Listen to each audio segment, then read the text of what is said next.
ஔவையார் வழக்க மொழி அத்தே நம் தமிழ் மொழி. தமிழ் மொழிக்கு என்னுடைய முதல் கண்கள். 18ஆம் ஆண்டு கிருஷ்ண ஜெயந்தியை சீரும் சிறப்பாக கொண்டாடி கொண்டிருக்கும் பண்டைய வாழ் கிருஷ்ண பக்த கோடிகள் மும்பையில் எத்தனையோ சங்கங்கள் அமைப்புகள் இருந்தாலும் நகைச்சுவை மன்றம் என்ற ஒன்றை ஒத்தையாளாக சிங்களாக இருந்தாலும் சிங்கமாக நடத்தி கொண்டிருக்கும் மும்பை நகைச்சுவை போட்டே வச்சுட்டாங்க. நான் இப்ப இருப்பாங்க இந்த ஒருத்தர் ஆளு என்ன போட்டு வாங்கிக்கிறதோ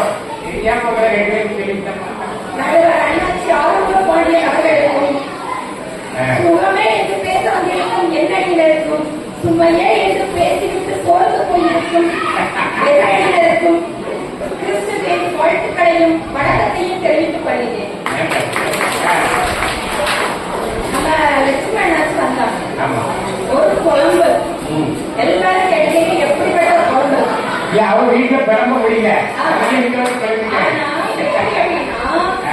ஃபேமிலி யூடியூப் அப்படின்னு ஒரு யூடியூப் வச்சு நடத்திக்கிட்டு நீங்க வந்து சொல்லியிருக்காங்கன்னா எப்படி தெரியுமா இருக்கு? இப்ப நாங்கெல்லாம் ஸ்கூல்ல படிக்கும் போது எக்ஸாம் ஹால் போகணும்னு பேசிக்குவாங்க. ஒண்ணுமே படிக்கிறது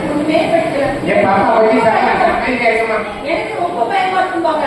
ஆனா அப்படிப்பட்ட பொண்ணுங்க தான் தேர்வு முடிந்தா முதல் மார்க் 2 மார்க் வாங்கிருப்பாங்க. அதே மாதிரி குடும்பத்தோட யூடியூப்ல ரீல்ஸ் போட்டுட்டு இங்க வந்து ரீலா விட்டுருக்காங்கன்னா அது எப்படி வந்து சுகமா இருந்தா அவங்க நடப்பாங்க. அதோட பேசுறது உங்களுக்கு எவ்வளவு சப்ஸ்கிரைபர் இருக்காங்க, அது 1 லட்சம் போல இருக்காங்க, எவ்வளவு வருமானம் வருது, அது ஒரு $800 வரைக்கும் வந்துருக்குன்னு சொல்லிட்டு அதெல்லாம் சுகமா இல்லையா சொல்லுங்க, நீங்களே நல்லா யோசிச்சுக்கங்க. அப்புறமா சொன்னாங்க காலேஜ் எடுத்தவுடன் கணிதரும் படிப்பு. அதுக்கு எங்க அணில இருந்து ஏற்கனவே பதில் சொல்லிட்டாங்க. இன்னைக்கு படிக்கணும்னாலே அதுக்கு மொபைல் வேணும்.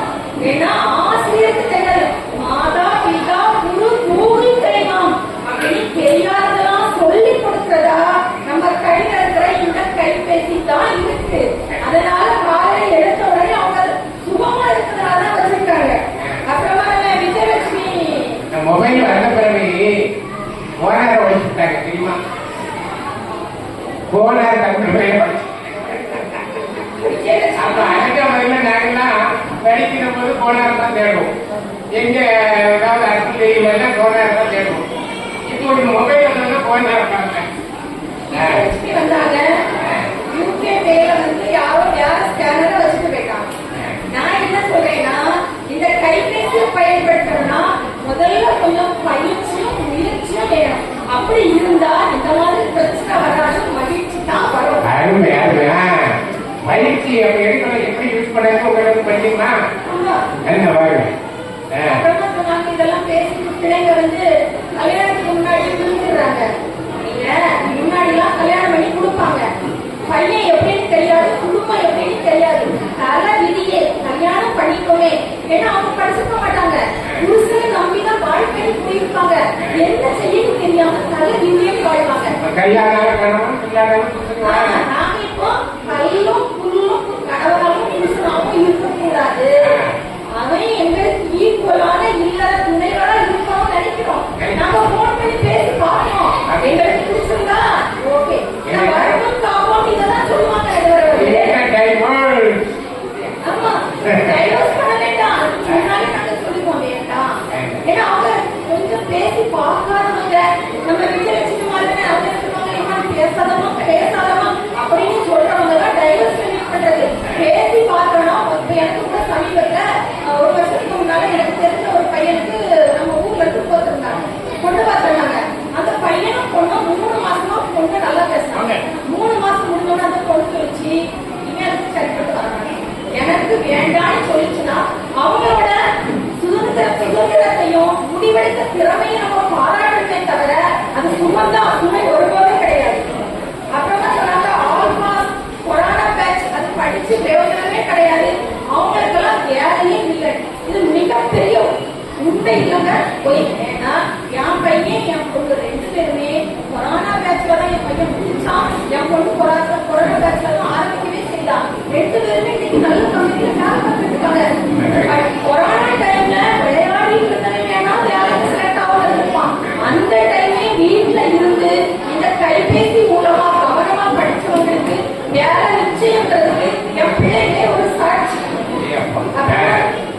இங்க 48 பேர் வேலை இல்லாம இருக்கான். உங்க 2 பிள்ளைகளும் வேலை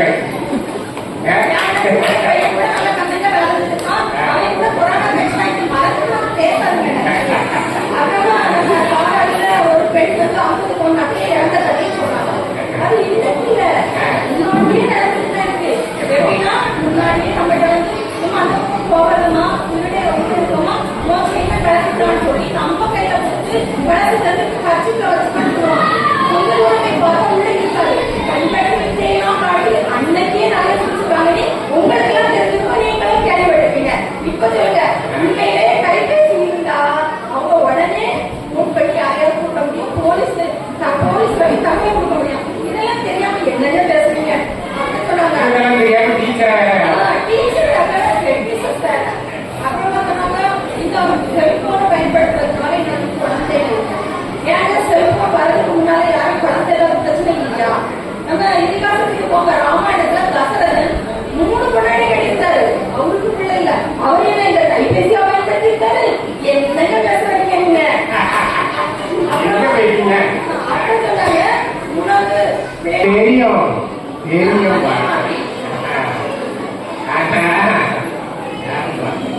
சரி 18வது ஆயிரத்துல யாராவது கட்டி இது ஒரு பொருளா உருவுமே இவங்க யாராவது சேர்ந்து பேசிருக்காங்க. என்ன அப்படின்னா, நம்ம பாடல வந்து ஆண்கள் அவங்கெல்லாம் நீங்க என்ன நினைச்சு பார்த்துருக்கீங்களா?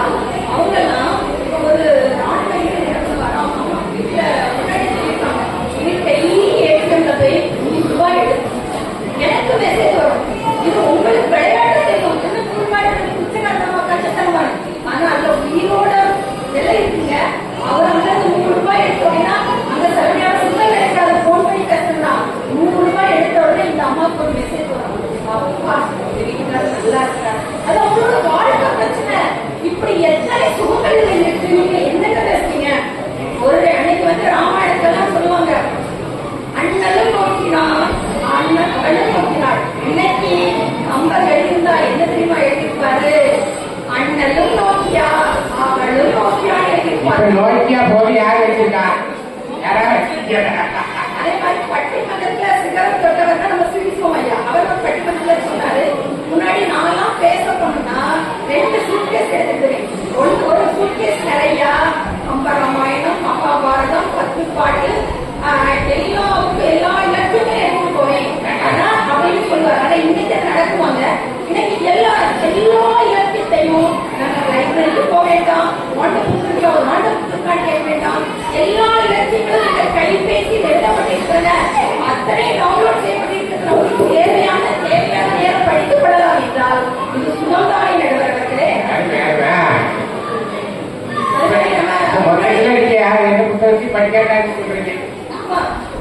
புத்தகம்ல எழுதுறாங்க புத்தகம் எழுத படிக்க நம்ம கரண்ட் கட்டணுமா? அது தொலைபேசி அந்த இந்த செல்போன் தான். மொபைல் ரீசார்ஜ் பண்ணணுமா? கேஸுக்கு வந்து பே பண்ணணுமா? வாட்டர் பில் பண்ணணுமா? காலேஜ் ஃபீஸ் கட்டணுமா? டிவிக்கு ரீசார்ஜ் பண்ணணுமா? வைஃபைக்கு ரீசார்ஜ் பண்ணணுமா? எல்லாத்தையுமே இந்த கைபேசியில பண்ணிக்கிட்டு அந்த உண்மைன்னு சொல்ற உங்களை என்னன்னு சொல்றது? உலகமே போடாமா?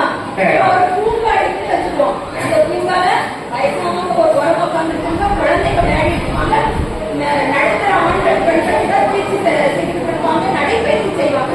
ஓரத்துல ஒரு ஓரமா 2 காசு போயிருக்கும். அதுக்காக ஐயோ அசிங்கம் பூங்கா பக்கத்தோட சொல்ல முடியுமா? அது மாதிரி எத்தியம்னு சொல்கிறது. நம்ம ஏற்கனவே சொல்லி வச்சுட்டாங்க. காசி நகரத்துலவர் பேசும் முறைதான் காட்சியில் கேட்ட ஒரு கருவி செய்வோம் அப்படின்னு பாரதி எப்பவே சொல்லிட்டாரு. அவர் ஒரு தீர்க்கதரிசி. அதுவே கிளம்பிருக்கு. இது வந்து ஒரு சுமையான விஷயம் அப்படின்னா பாரதி சொல்லியிருப்பாரா? எல்லா சட்டை பையும் ஒரு தந்தை கருவி இருக்கும் அப்படின்னு தந்தை பெரியார் சுமை நடத்த சொல்லியிருப்பாரா? அதுக்கப்புறமா அந்த திருவள்ளுவர் சொல்றாரு, அறிவினை என்ப உள்ளவோ கருவியின் காலம் வரைக்கு செய்யும் அப்படின்னா எந்தெந்த காலத்துல எந்தெந்த கருவி வருதோ அது கூட தான் வாழ்க்கையில வெற்றி பெற முடியும்னா அது சுகம் தானே. நல்லா படிக்க நிறைய இலக்கியம் இருக்க அப்புறம் முன்னாடியே அந்த ஊர் திருவிழாலாம் ஒவ்வொருத்தருக்கும் ஒவ்வொரு மாசம் வரும். மொபைல் வந்ததுனால அவங்க இஷ்டத்துக்கு ஏற்ற ஆரம்பிச்சான். ஆமா அந்த மாதிரி நம்ம நம்ம ஊர் திருவிழாவெல்லாம் நம்ம அந்த பிள்ளைங்களுக்கு school start கட்டிடத்தான் ஏதாவது சொல்லியிருக்காரா இதை பத்தி? சொல்லியிருக்காங்க. ஆனா இன்னைக்கு வந்து நம்ம ஊர் திருவிழா, நம்ம தெரிஞ்சவங்க ஊர் திருவிழா எல்லாத்தையும் நம்ம நேரலையா நம்ம கைபேசியில பார்த்து ஊருக்கு போற நம்முடைய உறவினர்களை சந்திச்ச ஒரு உணர்வை அனுபவிக்க முடியுதுன்னா அது உண்மையாலே சுமந்தானே நடுவர்களே. அப்புறம் நாங்கெல்லாம் வந்து இப்ப 12 வரை இப்ப உள்ள 12ஆம் கிளாஸ் வரலாம் உண்டு. எல்லாரும் கூட 12 வரை படிச்சோம். 12 முடிகிற அன்னைக்கு எங்களுக்கு வந்து இருக்கும். ஏன்னா அடுத்த வந்து நம்ம வந்து எப்போ மீட் பண்ணுவோம். ஏன்னா கல்லூரி வெளியூருக்கு போறாங்க, வெளி மாநிலத்துக்கு போறாங்க, வெளி நாட்டுக்கு போறாங்க. ஆனா இன்னைக்கு என்னைக்கு செல்போன் வந்துச்சோ அந்த எல்லாரும் ஒவ்வொருத்தையும் மீட் பண்ணி அவங்க வாட்ஸ்அப் குரூப்ல எல்லாத்தையும் பேசி என்னுடைய நட்பை புதுப்பிச்சு அவங்க பேசிடும் அப்படின்னா இது சுகம்தானே நடுவர்கள். இப்ப முன்னாடி எனக்கு எங்க வீட்டுக்காரருக்கு சண்டை வரும். எதுக்கு தெரியுமா? கல்யாணம் அடைய மறந்துருப்பாரு. தெரியும் அண்ணாச்சி ஒரு தகவல் போட்டிருந்தாங்க, மக்கள் மருந்தகம் அப்படின்னு மக்கள் மருந்தகம் அப்படின்னு வீடியோ போட்டிருந்தாங்க. நானும் பார்த்தேன், ஐயா இத்தனை வருஷமா நமக்கு இதுக்கு மருந்தகம் இருக்குன்னு தெரியலையே அப்படின்னு நினைச்சிட்டு, ஆனாலும் உடனே நம்ம கம்ப்யூட்டர் உஷாரா இருக்கணும். என் மகன் இந்த மாதிரி இருக்காமே பாரு அப்படின்னு உடனே அது நானும் பண்ணி இந்த நம்ம ஏரியால கமோட்டையில இருக்கு, மாங்காபாடியில இருக்கு, பந்தல் ஸ்டேஷன்ல இருக்கு. அதை வந்து நீங்க நம்பினாலும் சரி நம்பினாலும் சரி நான் வெளியில வாங்குற ஒரு 192 ரூபா மருந்து 60 ரூபா, அதெல்லாம் 60 ரூபாய்க்கு தான் கிடைக்கும். அப்ப இத்தனை நல்ல விஷயங்களை நம்ம எங்க போய் தேட முடியும்? இதெல்லாம் கைபேசியில அண்ணாச்சி மாதிரி யூடியூப்ல யாராவது போடும்போது நம்மளுடைய மக்கள் மருந்தகம் அப்படின்றது ஒரு இருக்கு. அதை போய் நம்ம மருந்து வாங்கணும். ஏன்னா மருந்து இல்லாம நம்ம யாருமே இருக்க முடியாது. அப்ப அது நமக்கு வந்து கண்டிப்பா சுகமாக தான் அமையும். இப்போ இறுதியாக ஒன்றே சொல்லி நிறைவு செய்தேன். நம்ம அண்ணா சொன்னாங்க முதல் கண்டுபிடிப்பு அப்படின்னா மின்சாரம் அப்படின்னு. அதுக்காக சம்சார மின்சாரத்தெல்லாம் சொல்லல. இப்ப மின்சாரம் நம்ம வீட்டுல இருக்கு. நம்ம இப்போ ஃபேன், லைட்டு, மைக்கு எல்லாமே மொபைல் மின்சாரம், மொபைல் சார்ஜ் எல்லாமே அதெல்லாம் போடுவோம். ஆனா அதை எடுத்து அதுல போய் கையை ஐயோ ஷாப் அடிச்சுட்டு சொன்னா மின்சாரத்தோட தவறா கையில விட்ட என்னோட தவறா? முதல்ல தலைப்பு என்ன? கைபேசி சுகமா? இவங்க என்ன பேசி பேசாம தெரியுமா? கைபேசி பயன்படுத்துறவங்க சரியாக பயன்படுத்துறாங்களா தவறாக பயன்படுத்துறாங்க? தலைப்பே புரியாம பேசிட்டு வந்து எனவே இப்போ ஒருவேளை ராமர் நம்ம ராமாயணத்துக்கு ஒரு இது மறுபடியும் ஒன்றை சீத்தை வந்து ராவணன் கூட்டிட்டு போகும்போது சீத்தை கையில மட்டும் இந்த கைபேசி இருந்ததுன்னா உடனே லொகேஷன் ஷேர் பண்ணியிருப்பாங்க. அதே மாதிரி ஓவரன் மட்டும் அவர்கிட்ட இந்த கைபேசி இருந்ததுன்னா ஓரசு சிலம்பம் போட்டு இருப்பானே தவிர செத்துக்க மாட்டாங்க. அதே மாதிரி நம்ம திருவிளையாடல் போனோம் தருமி பாட்டுக்காக ரவிதை கையெழுக்க மாட்டாரு. இந்த கைபேசி போனா 1000 பாட்டு பார்த்தாலும்